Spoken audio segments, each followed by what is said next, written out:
تیز کر دی۔ اب میں صدر کی طرف نہیں جا رہا تھا، میں سیدھا کلفٹن کی طرف جا رہا تھا، بس اس ڈر سے کہ کہیں کوئی محفوظ جگہ آ جائے، کوئی پیٹرول پمپ، کوئی ہوٹل، کوئی روشنی۔ مگر نہ جانے کیوں گاڑی جیسے کسی اور کے قابو میں تھی۔ میپ میرے فون پر کچھ اور دکھائی دے رہا تھا، مگر سڑک کسی اور طرف جا رہی تھی۔ آپ غلط جا رہے ہیں، اس نے کہا۔ میں نے پیچھے مڑ کر دیکھا اور میری چیخ نکلنے ہی والی تھی۔ وہ اب وہاں نہیں تھی، جگہ خالی تھی۔ میں نے گاڑی روک دی، دروازہ کھول کر باہر نکلا۔ میرا دل تیزی سے دھڑک رہا تھا اور سینے میں شرابور۔ کیا میں پاگل ہو گیا ہوں؟ میں نے خود سے سوال کیا۔ پھر میں نے گاڑی کے پچھلے دروازے سے اندر جھانکا۔ وہ پھر وہیں بیٹھی تھی۔ صدر، صدر، مجھے صدر جانا ہے۔ اس کی آواز اب بالکل بدلی ہوئی تھی، جیسے سینے کے اندر سے آ رہی ہو، گہری، بھاری اور انسانی نہیں۔ میں نے گاڑی کا دروازہ بند کیا اور فوراً ڈرائیونگ سیٹ پر بیٹھ کر تیزی سے گاڑی چلانے لگا۔ بس ایک ہی خیال، کسی طرح مسجد یا پولیس چوکی پہنچ جاؤں۔ اچانک گاڑی بند ہو گئی، ہارن، لائٹس سب بند۔ میں نے چابی نکالی، دوبارہ لگائی، کچھ نہیں۔ سڑک کے دونوں طرف اندھیرا، ویرانی اور ہو کا عالم۔ میں نے دعا پڑھنا شروع کی، آیت الکرسی، سورہ فلق، سورہ ناس، جو کچھ یاد تھا پڑھتا گیا۔ ایک دم سے دروازہ کھلا۔ وہ لڑکی یا وہ جو کچھ بھی تھی اب میرے ساتھ والی سیٹ پر تھی۔ تم مجھے کیوں چھوڑنا چاہتے ہو عبدالحق؟ تمہیں میرا نام کیسے پتا؟ میں نے چیختے ہوئے کہا۔ تم نے پچھلے رمضان میں ایک بوڑھے فقیر کو دھتکارا تھا، یاد ہے؟ وہ تم ہی تھے نا؟ میرے جسم میں ایک جھٹکا لگا۔ وہ واقعہ مجھے یاد آ گیا۔ واقعی ایک دن میں نے روزے کی حالت میں جلدی میں ایک فقیر کو جھڑک دیا تھا، لیکن یہ اس سے کیا تعلق رکھتا ہے؟ میں اسی فقیر کی بیٹی ہوں، اس نے کہا، اور اب تمہارا وقت پورا ہو چکا۔ اس کی آنکھوں سے کالا خون ٹپکنے لگا اور اس کے بال آہستہ آہستہ بڑھنے لگے۔ اس کا چہرہ جیسے کسی جلی ہوئی لاش میں بدل گیا ہو۔ میں نے چیخ کر دروازہ کھولا، باہر بھاگا۔ سڑک پر مکمل اندھیرا، مگر کچھ فاصلے پر ایک روشنی نظر آئی، جیسے کوئی دروازہ، کوئی فقیر، کوئی جھونپڑی۔ میں وہاں بھاگا۔ ایک بزرگ بیٹھے تھے، سفید داڑھی، چہرے پر نور۔ انہوں نے مجھے دیکھا اور کہا، تم نے وقت پر توبہ نہیں کی، اب جو ہوگا وہ تمہیں یاد رکھنا ہوگا۔ میں بے ہوش ہو گیا۔ جب ہوش آیا تو میں جناح ہاسپٹل کے ایمرجنسی وارڈ میں تھا۔ ڈاکٹرز نے مجھے بتایا کہ مجھے کوئی بے ہوشی کی حالت میں یہاں لایا ہے۔ میرے کپڑے مٹی اور خون سے بھرے ہوئے تھے۔ کچھ سمجھ نہ آیا، لیکن ایک بات طے تھی، وہ رات، وہ مسافر، وہ نظر، وہ آوازیں، سب کچھ سچ تھا۔ کچھ راتیں انسان کی زندگی ہمیشہ کے لیے بدل دیتی ہیں، اور میرے ساتھ یہی ہوا۔ میں سمجھا کہ اب سب کچھ ختم ہو گیا، مگر اصل کہانی تو ابھی باقی تھی۔ اس واقعہ کو کئی مہینے گزر گئے۔ میں نے ٹیکسی چلانا چھوڑ دیا تھا، مگر گھر والوں سے جھوٹ بولا کہ بیمار ہوں، اور بس یوں ہی دن گزارنے لگا۔ ہر رات وہی خواب، وہی چہرہ، وہی کالے خون والی آنکھیں۔ میں اندر سے ٹوٹ چکا تھا۔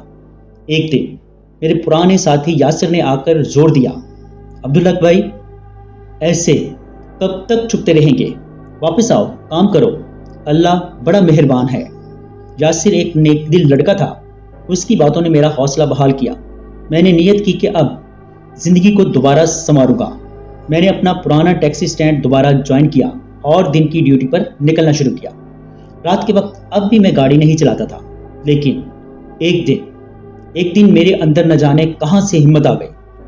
شاید میں یہ سب ختم کرنا چاہتا تھا، اس سائے کا سامنا کرنا چاہتا تھا۔ میں نے سوچا اگر واقعی کچھ ہے تو وہ دوبارہ آئے گا۔ رات تقریباً 1:30 بجے میری گاڑی مزار قائد سے نکل کر شاہراہ فیصل کی طرف جا رہی تھی۔ شہر اب بھی زندہ تھا، مگر ہر گزرتے لمحے کے ساتھ خاموشی بڑھتی جا رہی تھی۔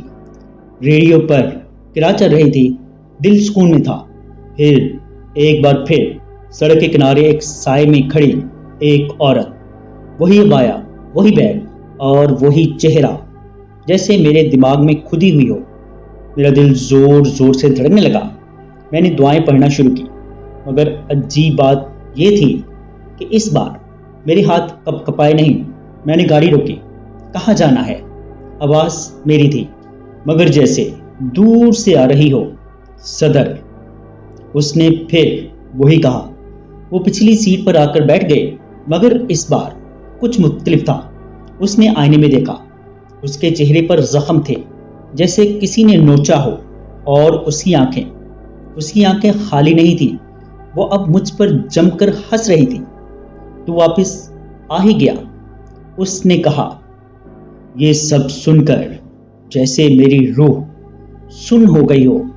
تم کیا چاہتی ہو؟ میں نے پوچھا، اس بار کانپتے ہوئے نہیں، بس خوف سے دبا دبا۔ جو تم نے دینا تھا وہ تم دے چکے ہو، اب لینے کا وقت ہے۔ پھر اچانک گاڑی رک گئی، خود بخود۔ چاروں طرف اندھیرا، سڑک غائب، لائٹ غائب، دنیا جیسے مٹ گئی ہو، بس میں، وہ اور خاموشی۔ پھر میری گاڑی کے شیشوں پر جیسے کسی نے ناخنوں سے خراشی ڈالنا شروع کر دی۔ چک چک چک، یہ آواز اندر تک چیر گئی مجھے۔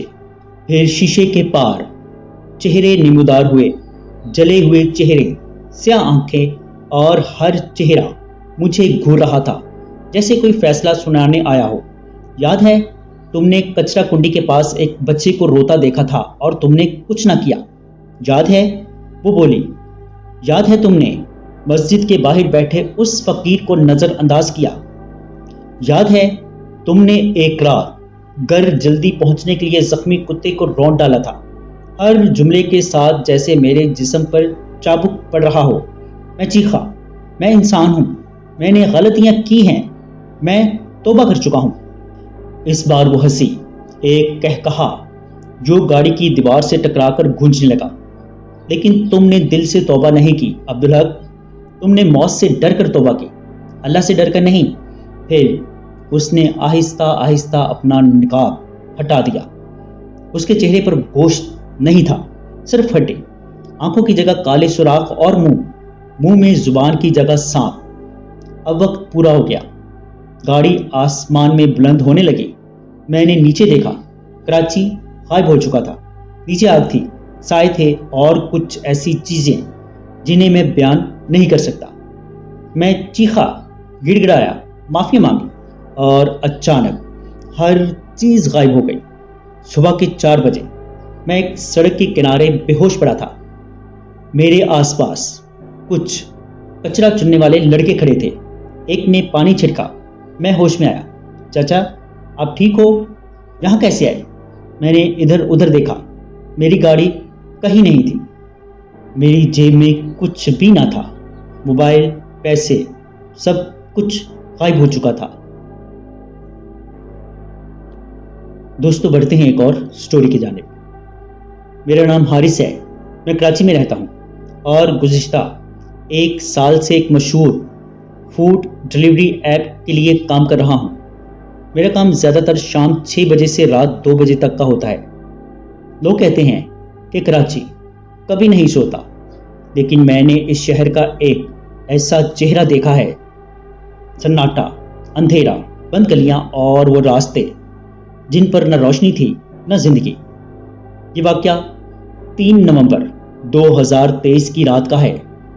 رات کے 1:30 بج رہے تھے۔ میں سروس بند کرنے ہی والا تھا کہ ایک آرڈر کا نوٹیفیکیشن آیا۔ آخری آرڈر، سوچا کر لیتا ہوں۔ ریسٹورنٹ گلشن حدید میں تھا۔ ایڈریس کچھ عجیب سا تھا، ہاؤس نمبر C11 سیکٹر 9 نزد پرانا قبرستان، کرنگی انڈسٹریل ایریا۔ پہلا جھٹکا تو یہی تھا کہ کوئی ایسا ایڈریس میں نے کراچی میں نہیں سنا تھا، مگر میپ پر لوکیشن موجود تھی۔ میں نے آرڈر پک کیا، چکن کڑاہی، 4 پراٹھے، 1 سافٹ ڈرنک، اور روانہ ہو گیا۔ راستے میں ہوا میں کچھ عجیب سی ٹھنڈک تھی۔ کراچی میں نومبر میں ٹھنڈ تو پڑتی ہے، مگر اس رات کی ٹھنڈ میں ایک سنسناہٹ تھی، جیسے کسی نے سانس روک لی ہو۔ میرے کانوں میں آوازیں دب رہی تھی۔ جب میں لوکیشن پر پہنچا تو رات کے تقریباً 2 بج رہے تھے۔ یہ علاقہ اگرچہ گوگل میپ پر موجود تھا، مگر حقیقت میں وہ ایک مکمل طور پر اجڑا ہوا، خالی اور غیر حقیقی جگہ لگ رہی تھی۔ سڑکیں ٹوٹی ہوئی، اسٹریٹ لائٹس یا تو بجھی ہوئی تھی یا ان میں روشنی بہت مدھم تھی، جیسے کسی نے جان بوجھ کر روشنی کم کر دی ہو۔ میرا موبائل بار بار سگنل ڈراپ کر رہا تھا۔ میں نے 3 بار وہی گلی دیکھی، ہر بار ایک ہی مقام پر آ کر رک جاتا، جیسے کوئی اندیکھی دیوار میرے آگے آ جاتی ہو۔ آخر کار مجھے ایک بڑا سا گیٹ نظر آیا، زنگلو، جس پر نمبر C11 پینٹ سے لکھا ہوا تھا، مگر آدھا مٹا ہوا تھا۔ گیٹ آدھا کھلا ہوا تھا۔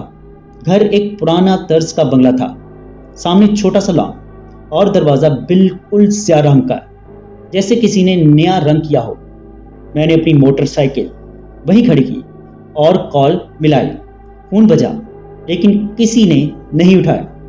پھر اچانک دروازہ آہستہ سے کڑکڑاتا ہوا کھل گیا۔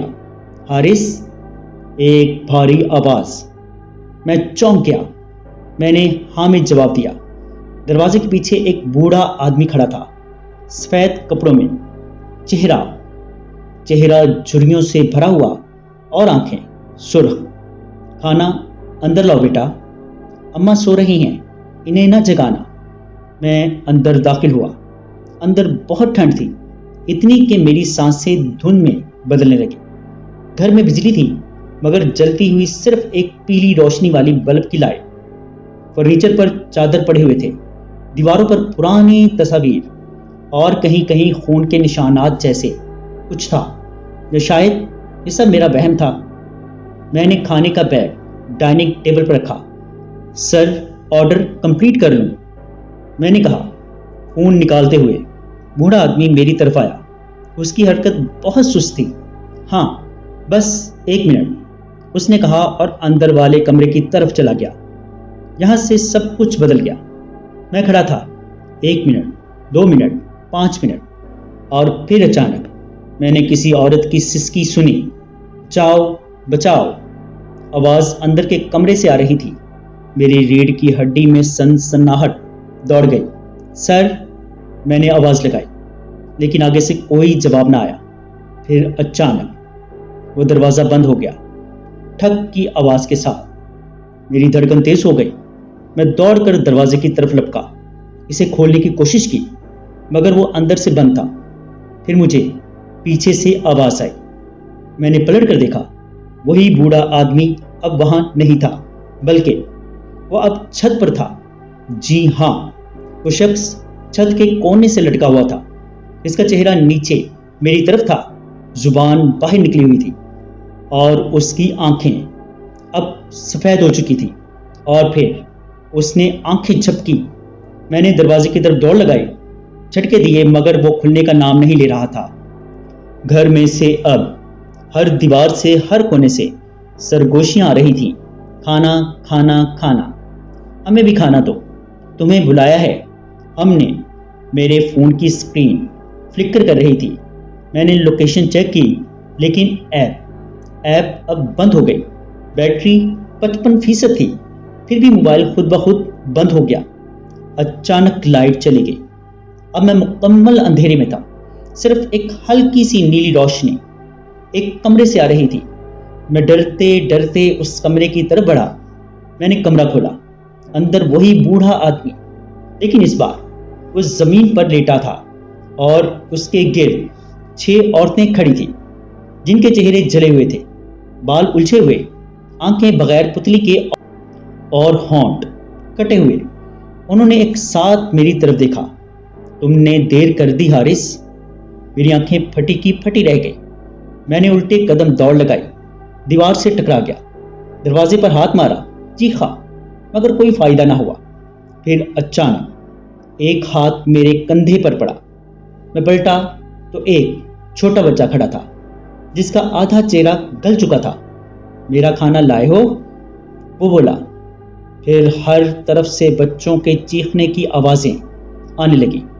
عورتیں دروازے سے رینگ کر باہر آ رہی تھیں، دیواروں پر چڑھ رہی تھی جیسے میں ان کا شکار تھا۔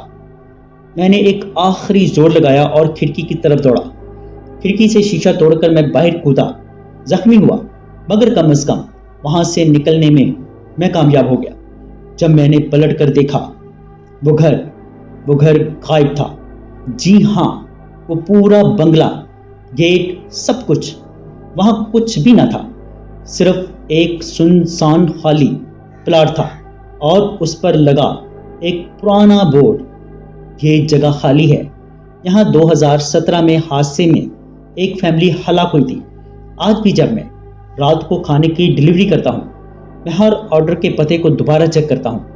اگر کہیں قبرستان، ویران یا گودام جیسے الفاظ ہوں، میں وہ آرڈر قبول نہیں کرتا، کیونکہ کچھ جگہیں صرف انسانوں کے لیے نہیں ہوتی، اور اگر کبھی رات کے سناٹے میں کسی کا دروازہ خود بخود کھلے تو یاد رکھنا، وہ تمہیں اندر بلانا نہیں، ہمیشہ کے لیے روکنا چاہتے ہیں۔ جی دوستو، کیسی لگی آپ کو سٹوری؟ کمنٹ باکس میں اپنی رائے کا اظہار ضرور کیجیے گا۔ اگر آپ یا آپ کے کسی جاننے والے کے ساتھ کوئی ایسا خوفناک یا ناقابل فراموش واقعہ پیش آیا ہو اور آپ اسے ہمارے ساتھ شیئر کرنا چاہتے ہیں، تو نیچے ڈسکرپشن میں موجود میرے واٹس ایپ نمبر پر ہمارے ساتھ شیئر کر سکتے ہیں۔ اپنا اور اپنے گھر والوں کا بہت سا خیال رکھیے گا۔ مجھے اور میرے گھر والوں اپنی خصوصی دعاؤں میں یاد رکھیے گا۔ اللہ نے چاہا تو ملتے ہیں کسی اور خوفناک سٹوری میں، تب تک کے لیے اللہ حافظ۔